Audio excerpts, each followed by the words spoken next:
ஸ்ரீ சங்கரா TV நேயர்களுக்கு வணக்கம்.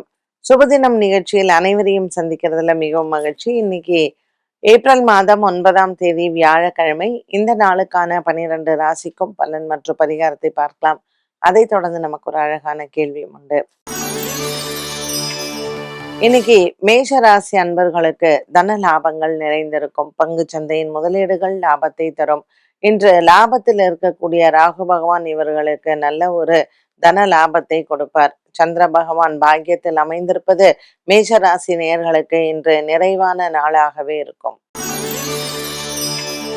ரிஷபராசி அன்பர்கள் கிருத்திகா ரோகிணி நட்சத்திரக்காரர்களுக்கு இன்று சந்திராஷ்டம தினமாக அமைகிறது.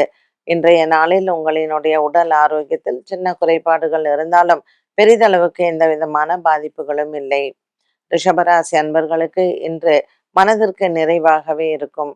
பல மாதங்களாக இருந்து வந்த ஒரு சில அலுவலக குழப்பங்கள் இன்று தீரும்.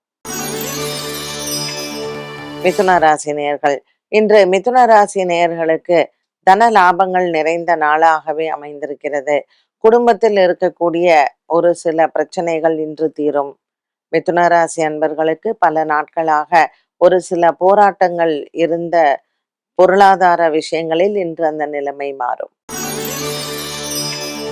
கடகராசி அன்பர்களுக்கு ராசிநாதன் 6ஆம் இடத்தில் இருப்பதும் குரு 12ஆம் இடத்திலும் இன்று குருவாரம் சுப செலவுகள் காத்திருக்கிறது. நவகிரகத்தில் இருக்கக்கூடிய குரு பகவானுக்கும் மற்றும் தட்சிணாமூர்த்திக்கும் இன்று தீபமேற்றி வழிபாடுகள் செய்ய நல்ல ஒரு மன நிம்மதியும் சந்தோஷமும் கிடைக்கும். சிம்மராசி நேயர்கள் இன்று சிம்மராசி நேயர்களுக்கு பலவிதமான ஒரு முன்னேற்றம் கிடைக்கக்கூடிய நாளாக அமைகிறது. ராசியில் இருக்கக்கூடிய கேது மற்றும் 8ஆம் இடத்துல இருக்கக்கூடிய இந்த கிரக சேர்க்கைகள் சிம்மராசி அன்பர்களுக்கு ஒரு சில போராட்டங்கள் வந்து மறையும். இன்று பணம் சம்பந்தப்பட்ட விஷயங்களில் சற்று எச்சரிக்கையுடன் இருக்கலாம்.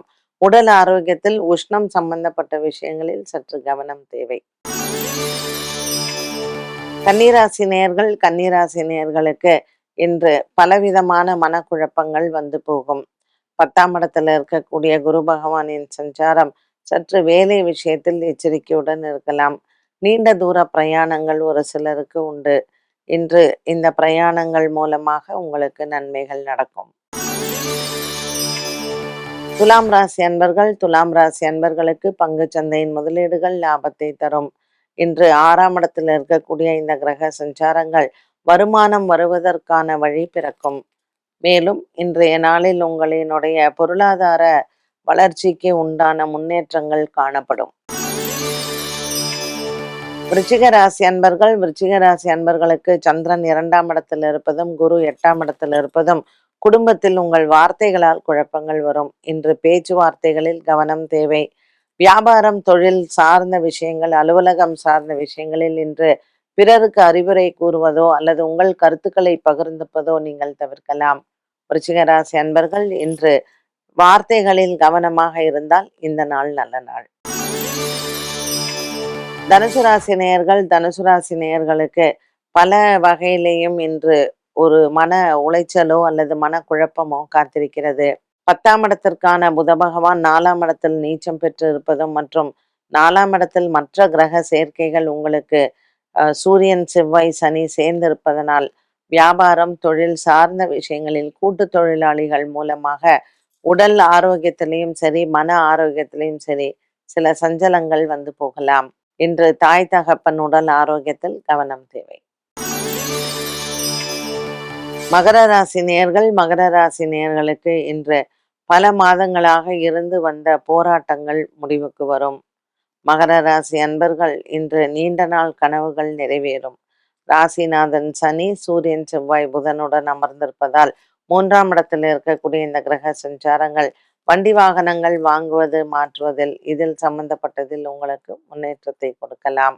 இன்று மகர ராசி அன்பர்களுக்கு பல மாதங்களாக இருந்து வந்த மன போராட்டங்கள் தீரும். கும்பராசி அன்பர்களுக்கு குடும்ப சுமை குறையும். கொடுக்கல் வாங்கல் ஆகிய விஷயத்தில் இன்று உங்களுக்கு நல்ல ஒரு உயர்வு உண்டு. ராசிநாதன் சனி சூரியன் செவ்வாயுடன் சஞ்சாரம் செய்வதனால் கும்பராசி அன்பர்களுக்கு இன்று உடல் ஆரோக்கியத்திலையும் இருந்து வந்த ஒரு சில மன குறைபாடுகள் தீரும். மீனராசி நேயர்கள், மீனராசி நேயர்களுக்கு பொருளாதார உயர்வு உண்டு.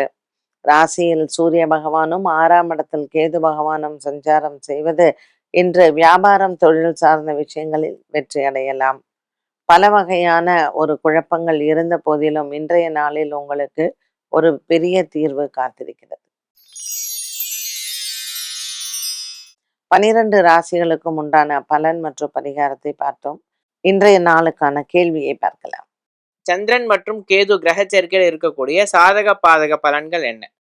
சந்திரன் கேத்து ஓரளவுக்கு அது பெரிய ஞானத்தை கொடுக்கும். சந்திரன் ராகு அப்படிங்கும் பொழுது மன ரீதியான குழப்பங்கள் அதிகமாக இருக்கும். நம்ம அதை பத்தி நேத்திக்கு பார்த்தோம். இந்த சந்திரன் கேது எப்படி அப்படின்னு கேட்டிங்கன்னா, இவங்கெல்லாம் நல்ல ஒரு இன்டெலெக்டா இருப்பாங்க.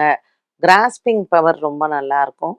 பட் சந்திரன் எந்த நட்சத்திரத்தில் இருக்கிறார், எந்த ராசியில இருக்கிறார், யார் கூட மற்றவங்க இருக்காங்க அப்படிங்கிறதையும் நம்ம பார்த்துக்கணும். ஒரு உதாரணத்திற்கு சந்திரன் விருச்சிக ராசியில கேத்துவோட சேர்ந்த ஒரு சனி பகவானோ அல்லது செவ்வாயோ சேர்ந்து இருக்கும் பொழுது ஒரு பெண்ணாக இருந்தால் அவங்களுக்கு வந்து இந்த ஹார்மோனல் இம்பேலன்சஸ் ரொம்ப ஜாஸ்தி இருக்கும். இப்போ அவங்க விருச்சிக லக்னமாகவே இருந்தாலும் ஒபிசிட்டி பயங்கரமா இருக்கும். நல்ல இன்டெலிஜென்ட்டா இருப்பாங்க. அண்ட் மற்றவங்கள விட இவங்களுக்கு ஒரு ஐக்யூ வந்து ஜாஸ்தி இருக்கும் அப்படின்னு சொல்லலாம். But at the same time சில நெகட்டிவிட்டியும் அவங்கள்ட்ட இருக்கும். ஒரு ஃபியர் காம்ப்ளெக்ஸ் இருக்கலாம், இல்லை எல்லாமே ஏதாவது நெகட்டிவாக யோசிக்க தோணும், அந்த மாதிரி. ஸோ சந்திரன் இங்கே இருக்காருன்னு இப்போ உதாரணத்துக்கு சந்திரன் வந்து கன்னி ராசியில ஹஸ்த நட்சத்திரத்துல இருக்கார். அதே புதன் மற்றும் கேது சேர்ந்திருக்குன்னா இவங்க மிதுன லக்னமாக இருந்தா ஒரு பெரிய ஸ்காலரா இருப்பாங்க. ஏன்னா 4ஆம் இடத்துல ஒரு சரஸ்வதி யோகம்ங்கிறது அப்படியே அள்ளி இருக்கக்கூடிய ஒரு யோகமாக உங்களுக்கு இருக்கும். அந்த மாதிரி எப்படிப்பட்ட ஒரு ஞானத்தை அந்த கேத்து கொடுக்கிறார் அப்படிங்கிறதும், எந்த கிரகங்கள் அதோட சேர்ந்து இருக்கு அப்படிங்கிறதும் நம்ம வந்து பார்க்கும்போது தெரியும். உண்மையிலேயே இந்த கிரக சேர்க்கைகள் அப்படிங்கிறது it's a very very interesting topic. And வந்து அதை தெரிஞ்சுக்கிறது, அதை கத்துக்கிறது அப்படிங்கிறது இன்னுமே ரொம்ப ஆர்வமாக இருக்கும். ஏன்னா ஒவ்வொரு நட்சத்திரமுமே வித்தியாச குணங்கள் உடையதுதான். அதுல சந்திரனும் அதற்கு ஏற்றாற் போல கேத்து அமர்ந்துட்டாரு அப்படின்னு சொன்னா பரவாயில்ல. இப்போ அஸ்வினி நட்சத்திரத்துல சந்திரன், அஸ்வினி நட்சத்திரத்திலேயே கேத்து இருக்காருன்னு வச்சுக்கோங்களேன், ரொம்ப பெரிய ஸ்காலர்ஸா இருப்பாங்க அவங்க. ஏன்னா கேத்துவோடைய சாரத்துலதான் அஸ்வினி நட்சத்திரமும் இருக்கு.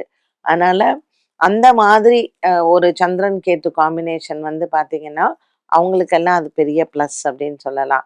பட் ஒரு சந்திரன் நட்சத்திரத்தில் சாதகமாக இருந்து, ஏன்னா அதுலயே வந்து முதல் பாதம், 2ஆம் பாதம், 3ஆம் பாதம், 4ஆம் பாதம் அவங்களுக்குமே வந்து ஒரு கிரக தாக்கம் வந்து இருக்கும். இந்த கிரகத்தோட சாரத்துல இருக்கு அப்படின்ட்டுன்னு. அப்படி கேத்துவும் சந்திரனும் ஒரு ஆப்போசிட் இதுல இருந்தாங்க, பகையில இருந்தாங்க அப்படின்னா அவங்களுக்கு அது பாதகமாக முடியும். ஸோ இப்படி நம்ம வந்து சந்திரன் கேத்து காம்பினேஷன்ல ஒரு சிக்கலான ஒன்று. இதுல சாதகமும் இருக்கு, பாதகமும் இருக்கு. அது எந்த நட்சத்திரத்துல அவங்க 2 பேருமே இருக்காங்க அப்படிங்கிறத பொறுத்து.